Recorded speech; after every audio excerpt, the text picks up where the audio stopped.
Chers amis de la famille Métanoïa, recevez la paix et la bénédiction. Je suis professeur Hippolyte Apollinaire Aglo, PhD philosophie du développement, PhD psychologie de la vie sociale et de la communication, PhD théologie morale et éthique sociale. Aujourd'hui, nous allons parler d'un thème assez subliminal et croustillant. Le voyage pour les études. Alors, depuis un certain temps, nous remarquons que nos enfants commencent précocement l'école. Je l'avais déjà dit dans une de mes émissions passées. Et alors que les programmes sont conçus selon l'âge de l'enfant, c'est vrai que nous mettons les enfants à l'école sans tenir compte du programme et de leur âge. Donc, il y a une adéquation entre programme et âge de l'enfant. Je ne voudrais pas revenir sur ça. Allez chercher sur YouTube et les autres plateformes mon émission. Je l'ai déjà parlé de ça une fois. Alors, aujourd'hui, nous remarquons que les enfants, parce que ils sont intelligents, ils sont des génies, mais ils demeurent des enfants. Déjà à 16 ans, ils ont le bac. Et parce qu'ils ont bien travaillé, ils bénéficient d'une bourse pour l'étranger. Mais une fois partis, les parents n'ont plus le contrôle de leurs enfants. Si l'enfant n'a pas la chance de tomber, d'avoir un encadrement plus ou moins stable, l'enfant est laissé à lui-même.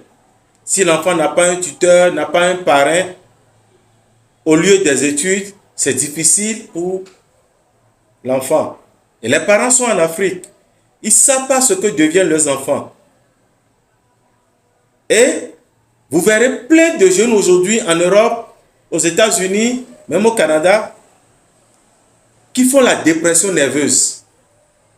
Parce que arrivés là-bas, ils sont très jeunes. La pression fait que ils sont désincarnés. Parce qu'un enfant de 16 ans qui n'a pas appris à préparer ici en Afrique, après le bac, vous l'envoyez en Europe. Il va se retrouver tout seul. Il va aller au marché. Voilà qu'il ne s'est pas préparé. Comment il va réussir? Comment il va s'en sortir? Voilà des difficultés. Il va avoir des amis, des copains qui vont le traîner dans des groupes qui ne maîtrisent pas. In fine, certains enfants sortent avec les produits psychotiques. Ils fument et si ils ont la chance, ils réussissent. Mais s'ils n'ont pas la chance, ils font des dépressions et ils deviennent des clochards. Alors que le parent est en Afrique ici, il se dit que son enfant est en Europe, il étudie. Parce qu'il n'a pas la possibilité de suivre l'évolution de son enfant. Je ne dis pas de ne pas envoyer les enfants en Europe. Envoyez les enfants en Europe, mais, chers parents, attendez qu'ils aient l'âge de la maturité d'abord, avant de les envoyer en Europe. Mieux, préparez leur voyage avec eux. À 3 mois, à 4 mois de leur voyage, apprenez à ces enfants à laver la vaisselle. Apprenez-les comment faire la lessive. Comment préparer tel mets. Sinon, ils mangeront toujours des canettes. Ils seront toujours dans les supermarchés pour acheter. Ils ne pourront jamais préparer eux-mêmes. Si vous n'avez pas cette possibilité, trouvez-leur au moins un parrain, trouvez-leur au moins un tuteur, un père adoptif, une mère adoptive sur place pour pouvoir les canaliser. Parce que ça devient trop. Ils reviennent avec des déviances psychologiques, ils reviennent avec des détresses psychologiques, ils reviennent avec des additions psychologiques. Pour ceux qui ont la possibilité de revenir au pays. Mais ceux qui n'ont pas la possibilité, ils sont là-bas. Qu'est-ce qu'ils deviennent? Les parents ne le savent pas. Dans quel groupe ils évoluent? Les parents ne le savent pas non plus. Je nous interpelle tous, parents, à avoir un regard bienveillant sur nos enfants. Certains sont déjà partis, d'autres se préparent à partir. L'idéal serait de garder les enfants après la licence qui peuvent continuer pour le 3e cycle en Europe.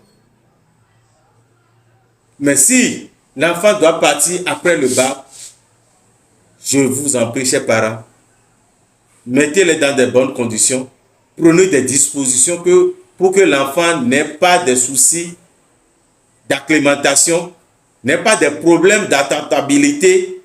Parce que d'abord, le climat de l'Europe, c'est différent du climat de l'Afrique. Hein. Et ça, beaucoup de parents le savent. Les réalités de l'Europe ne sont pas les réalités de l'Afrique. L'enfant a besoin d'un temps pour s'acclimater. Et pendant ce temps, qu'est-ce qu'il fait? Qui est sa référence? Quel est le repère de l'enfant? Voilà autant de questions que les parents doivent se poser avant de laisser partir leur enfant pour les études en Europe, aux États-Unis, au Canada et ailleurs, même en Chine aujourd'hui. Il y a un problème de langue également. Et éveiller l'intelligence émotionnelle de l'enfant, beaucoup parler à l'enfant, faire ce sacrifice d'être tout le temps en contact avec l'enfant. Voyez le milieu, l'environnement dans lequel l'enfant évolue là-bas. C'est important. Voilà les points sur lesquels je voudrais attirer notre attention à nous tous. Le voyage pour les études, c'est bien, c'est beau, mais c'est difficile. C'est exigeant. Et ça peut griller la vie de votre enfant. Aimez la vidéo, partagez-la, commentez-la surtout, posez des questions, faites-nous parvenir vos inquiétudes, vos préoccupations et ensemble, nous allons évoluer pour le bonheur de l'Afrique. Je vous remercie.